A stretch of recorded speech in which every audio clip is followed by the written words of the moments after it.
CMR shopping mall మన BHEL circle లో మార్చి 20న energetic star Ram Pothineni గారిచే గొప్ప ప్రారంభం.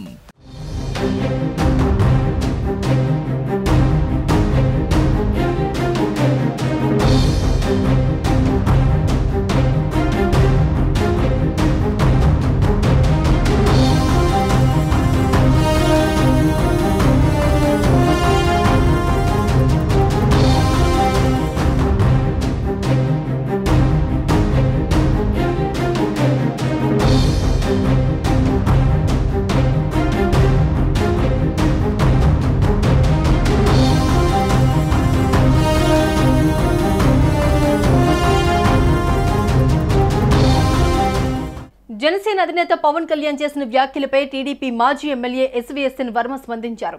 ఎన్నికల్లో పిఠాపురం నుంచి పవన్ కళ్యాణ్ బరిలో నిలవకపోతే తాను పోటీ చేస్తానని వర్మ స్పష్టం చేశారు. సుమారు 20 ఏళ్లుగా టీడీపీ కోసం పనిచేస్తున్నానన్న వర్మ అధినేత చంద్రబాబు ఆదేశాలతో పవన్ కోసం నా సీటును త్యాగం చేశానని చెప్పారు. ఎంతో బాధతో ఈ స్థానాన్ని వదులుకున్నానని, పవన్ విజయానికి కృషి చేస్తానని తెలిపారు. ఒకవేళ పవన్ కాకినాడ ఎంపీగా పోటీ చేస్తే మాత్రం పిఠాపురం నుంచి నేనే బరిలో ఉంటానని వర్మ అన్నారు. పొత్తులో భాగంగా కూటమి గెలుపు కోసం శ్రమించాలని పిఠాపురం టీడీపీ శ్రేణులకు పిలుపునిచ్చారు వర్మ. ఇది కూడా క్లారిటీ ఇస్తున్నాను అందరికీ.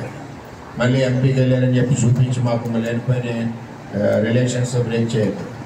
ఆయన్ని వెళ్ళమని కోరుకోవట్లేదు. పిఠాపురం వస్తానన్నారు కాబట్టి మేము కమిటీ పిఠాపురాన్ని గెలిపిస్తాం, ఉండాలనే కోరుకుంటున్నాం. ఆయన్ని కనుక కోరుకుంటే తెలుగుదేశం పార్టీ తరఫున నేను పోటీ చేస్తాను. వేరే వారికి ఎవరికి పల్లకీలు వేయడానికి వర్మ సిద్ధంగా లేడు, పిఠాపురం ప్రజలు సిద్ధంగా లేరు. పిఠాపురం బిడ్డ వర్మ కావాలని కోరుకుంటున్నాం. పవన్ కళ్యాణ్ గారిని బట్టి మేము అత్యధిక మా సాయశక్తుల పోరాటి గెలిపిస్తాం. అంతకుముందు పార్టీ కార్యాలయంలో నిర్వహించిన సమావేశంలో పవన్ కళ్యాణ్ మాట్లాడుతూ లోక్సభ, అసెంబ్లీ స్థానాల్లో పోటీపై స్పందించారు. కేంద్ర పెద్దలు శాసనసభ, లోక్సభ స్థానాలు రెండింటిలోనూ పోటీ చేయాలన్నారని, అయితే శాసనసభకు పోటీ చేయడమే తనకు ఇష్టమన్నారు పవన్. ఈ నేపథ్యంలో వర్మ తాజాగా చేసిన వ్యాఖ్యలు ప్రాధాన్యం సంతరించుకున్నాయి. సుమన్ టీవీలో మీ పర్సనల్ అండ్ బిజినెస్ ప్రమోషన్స్ కోసం కింది నెంబర్కి కాంటాక్ట్ చేయండి.